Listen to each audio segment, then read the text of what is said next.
दोस्तों चलो आज बात करते हैं सितंबर के महीने की। सितंबर का महीना असल में सितमगर का महीना होता है, यानी ये भादों का महीना होता है।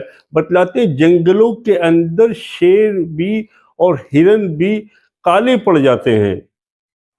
तो दोस्तों सितंबर का महीना अब अगली महीना सितंबर का है और ये राजनीतिक पहलू से भी बहुत जबरदस्त इसके अंदर राजनीति परिवर्तन आने वाला, भूचाल आने वाला है। और जो कॉरपोरेट के मालिक हैं, यानी मुकेश अंबानी हो या दूसरे कॉरपोरेट के मालिक हो, यानी अभी एक नए बने एक बड़ी कंपनी के मालिक, यानी मैं बात कर रहा हूं नितिन गडकरी के बेटे की।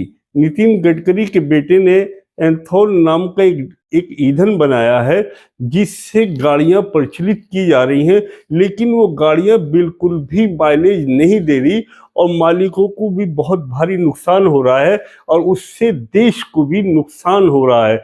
जब इसके खिलाफ एक याचिका कोर्ट में दायर की गई तो सरकार नितिन गडकरी के पक्ष में आकर खड़ी हो गई। इसका फैसला 1 सितंबर को होने जा रहा है। अगर ये फैसला नितिन गडकरी के बेटे के खिलाफ जाता है तो नितिन गडकरी भी ये साफ सुथरी छवि के जो नेता कहलाते हैं, ये भी आकर भ्रष्ट नेताओं की एक श्रेणी में खड़े हो जाएंगे। और भ्रष्ट नेताओं की श्रेणी में तब आ चुके हैं जब उनके बेटे ने मात्र 16 महीने के अंदर 1000 गुना से भी ज्यादा इस कंपनी ने फायदा किया है। ऐसी कौन सी कंपनी है जो मात्र 16 महीने के अंदर इतने बड़े पैमाने पर उसको बेनिफिट हो जाए। तो सितंबर का महीना बहुत खास है। मैं बात कर रहा हूं 9 सितंबर की।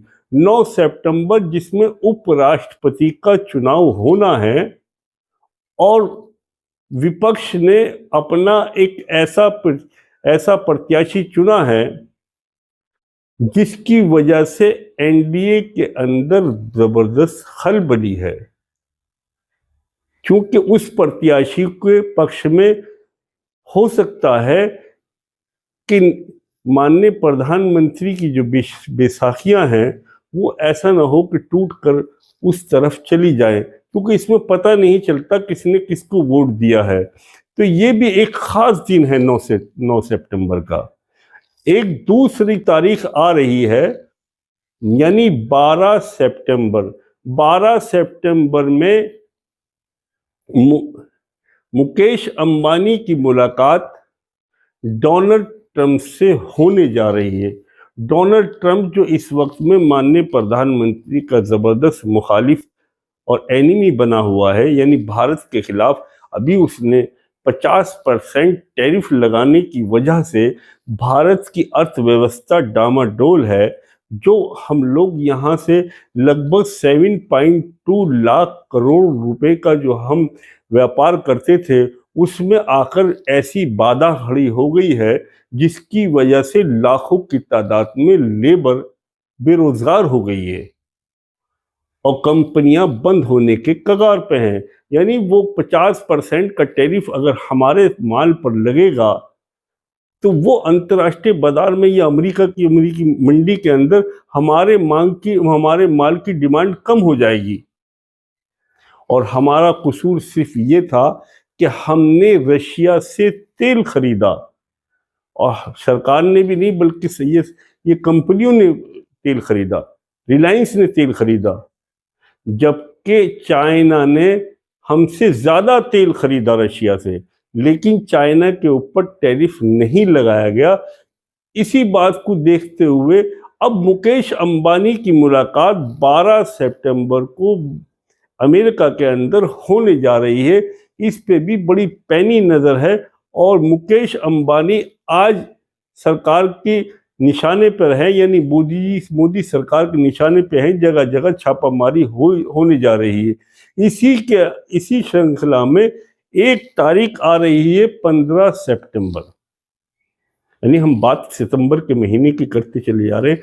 तो एक 15 सितंबर की जो तारीख आएगी उसमें वंत्रा नाम का जो चिड़ियाघर है वो मुकेश अंबानी के बेटे का है और उस पर तालाबंदी होने जा रहा है, यानी इसका फैसला भी 15 तारीख में होगा। यानी आप अगर सरकार के अनुकूल नहीं चलेंगे और आपसे सरकार को खतरा हो जाएगा तो आपके पीछे तमाम एजेंसियां लग जाएंगी। आज मुकेश अंबानी के पीछे तमाम जगह एजेंसियां, सरकारी एजेंसियां छापामारी कर रही हैं और मुकेश अंबानी जाके प्रधानमंत्री की मुखालिफ के गोद में जाकर बैठ रहे हैं। यानी 12 तारीख को डोनाल्ड ट्रंप से मुलाकात होने जा रही है। एक सबसे बड़ी तारीख जो आ रही है वो है 17 सितंबर। 17 सितंबर एक ऐसा दिन, ऐसी तारीख है जो माननीय प्रधानमंत्री की जिंदगी से इसका बहुत गहरा संबंध है। यानी 17 सितंबर को माननीय प्रधानमंत्री 75 वर्ष के हो जाएंगे और आपने ये कानून 2014 में बनाया था कि जो भी नेता 75 वर्ष का हो जाएगा उसको राजनीति से हट जाना चाहिए, एक बाजू हो जाना चाहिए। इसी बात को लेकर मोहन भागवत जी ने भी 3 महीने पहले ये कह दिया कि 75 वर्ष के हो जाने के बाद में बाजू हो जाना चाहिए। अब 75 वर्ष के ये हो चुके हैं। अब देखना यह है कि अपने बनाए हुए जाल में या अपने बनाए हुए कानून में ये खुद इसको अपने ऊपर लागू करते हैं या नहीं करते। यानी जब इन्होंने 2014 के अंदर इस कानून को लाए तो इस कानून को लाने का मकसद सिर्फ ये था कि बीजेपी के वो कद्दावर नेता जिनके ऊपर बीजेपी टिकी थी, जिसकी वजह से बीजेपी पूर्ण रूप से बहुमत में आई थी, यानी वो ऐसे नेता, यानी नारा लगता था मैंने बहुत कई जगह ऐसा नारा सुना कि पूरे देश की एक ही माड़ी, आडवाणी आडवाणी। यानी सबसे पहले लाल कृष्ण आडवाणी को उन्होंने किनारे कर दिया। उसके बाद नंबर आया मुरली मनोहर जोशी का। उनको भी माननीय प्रधानमंत्री जी ने अपनी साफ गोई और अपनी चाणक्य माइंड से उनको भी एक तरफ कर दिया। उसके बाद में यशवंत सिन्हा को भी अलग किया गया। उसके बाद में शत्रुघ्न सिन्हा को भी अलग किया गया।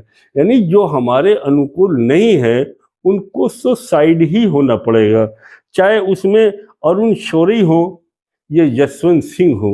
यानी उस जमाने के इतने कद्दावर नेता जो रीढ़ की हड्डी थी बीजेपी की, लेकिन गुजरात लॉबी ने आने के बाद में सिर्फ 2 ही चेहरे बाकी रह गए, बाकी सबको किनारे कर दिया, जिसमें एक मोदी जी का चेहरा और दूसरा अमित शाह जी का चेहरा।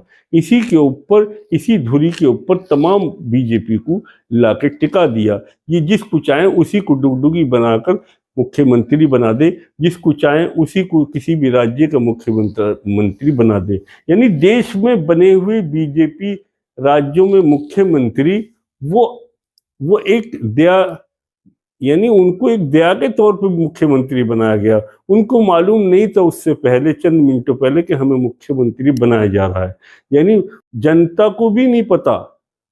हम अगर बात करें मध्य प्रदेश की, बात करें दिल्ली की या महाराष्ट्र की, तो चुनाव हो जाते हैं, चाहे वो हरियाणा हो। हरियाणा के लोगों को, जो लोग सरकार को चुन रहे हैं, जो जिनके पास में वोट का अधिकार है, जो मत का अधिकार रखते हैं, जो लोकतंत्र के मालिक हैं, उन लोगों को नहीं पता कि हमारा राजा कौन आने वाला है, कौन मुख्यमंत्री बनने वाला है।